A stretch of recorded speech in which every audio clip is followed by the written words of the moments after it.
On 16 June, Israel attacked Hakim Children's Hospital in Tehran, Farabi Rehabilitation Hospital in Kermanshah, and Iranian Red Crescent Society building and medical ambulances. These are only a few instances of the brutality and gross violation of international humanitarian law by Israeli regime. Thank you, Madam President. And I give the floor now to the representative of Israel.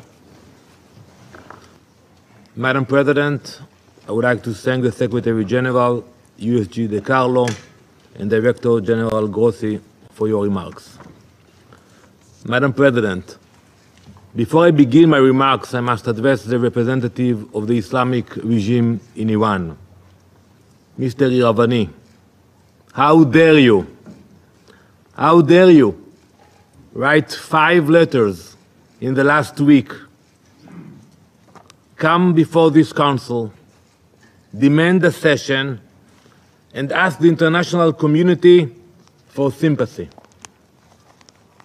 How dare you ask the international community to protect you from the consequences of your own genocidal agenda? Have you no shame? For years, your supreme leader, Ayatollah Khamenei, has publicly and repeatedly called for the destruction of Israel and the United States. In May 2024, he declared, and I quote, "The divine promise to eliminate the Zionist entity will be fulfilled." In May 2025, he said, and I quote, "The Zionist regime that is a lethal, dangerous, cancerous tumor should certainly be eradicated, and it will be." These statements are your regime's policies. Your government has attempted the assassination of Prime Minister Netanyahu. It attempted the assassination of President Trump. Your operatives have plotted to attack Jewish communities and kill Israeli civilians across the world. Now, with innocent blood still dripping from your hands, you come here asking for sympathy. You demand protection from this Council while plotting the extermination of my people. It's enough. Enough with the performances. Enough with the theater. How can this Council allow the representative of a regime that funds, arms, and orchestrates terror across the world to come here and play victim?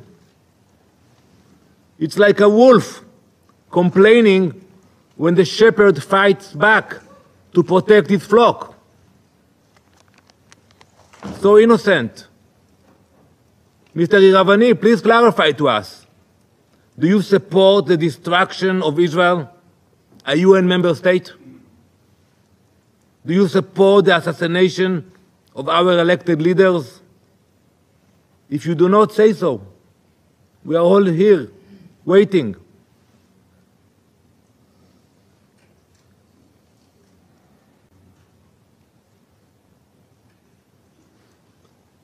This Council should put an end to this charade, once and for all. Mr. Iravani, you are not a victim. You are not even a diplomat. You are a wolf pretending to be a diplomat. And we are done pretending otherwise.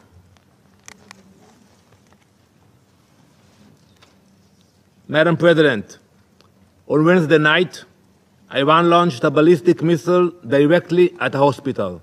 And by the way, I listened to your word. You mentioned that we attacked hospitals. I ask you to provide a list of the hospitals that Israel attacked in Iran. We know what we are doing. If we attacked hospitals, show us the locations, show us the names and the list.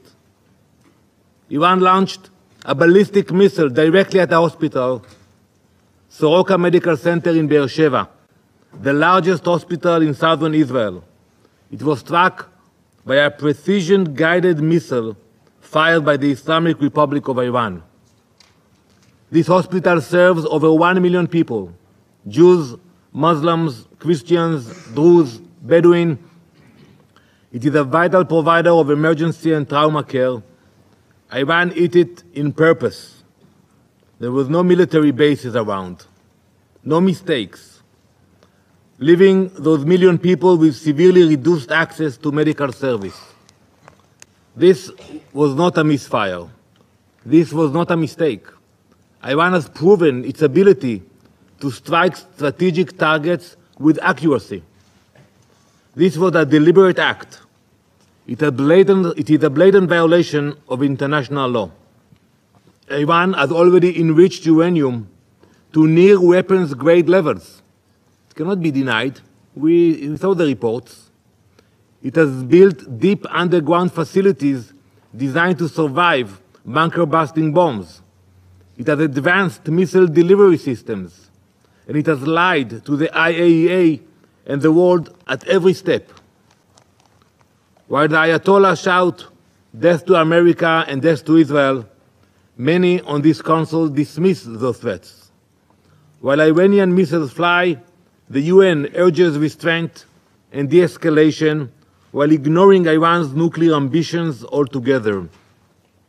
That weakness, that detachment from reality, that hypocrisy is what allowed Iran to get as far in its nuclear program as it did. It is what allowed Iran to sow chaos across the world. And let's analyze it for a minute. The Iranian regime has exported thousands of drones which have killed many civilians. It has harmed Hezbollah in Lebanon, Hamas in Gaza, the Houthis in Yemen, Shiite militias in Iraq, extremist groups in Syria and Africa, and criminal networks in Latin America and Europe. Right now, Israel is the focus point for that murderous vision. We will not wait for another threat, whether that is rockets, missiles, terrorists, or an atomic bomb. Israel acted as a last resort. This was the final window of opportunity to prevent Iran from acquiring nuclear weapons, and it came only after diplomacy had been exhausted. Israel cannot and will not accept this situation. Operation Rising Lion was launched to neutralize an imminent and existential threat, and we are doing so in full compliance with international law. Iran launches indiscriminate barbaric missile attacks. They deliberately target population centers. This is the difference between a democracy acting in defense of its people and a brutal regime targeting civilians. We are the first target, but we will not be the last. We are holding the line between civilization and genocidal jihadist imperialism. Iran doesn't just want to destroy Israel. It wants to remake the world order. One missile, one terror proxy, one destroyed hospital at a time. So no, we do not apologize for defending ourselves. We do not apologize for striking Iran's nuclear facilities.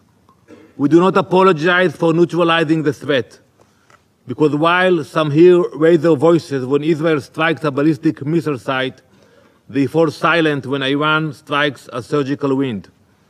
Some condemn us for destroying a drone factory, but say nothing when Iran hits a residential building. That is not balance.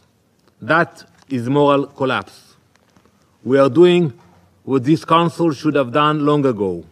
We are acting where the international community hesitated. We are stopping a threat that endangered the entire world.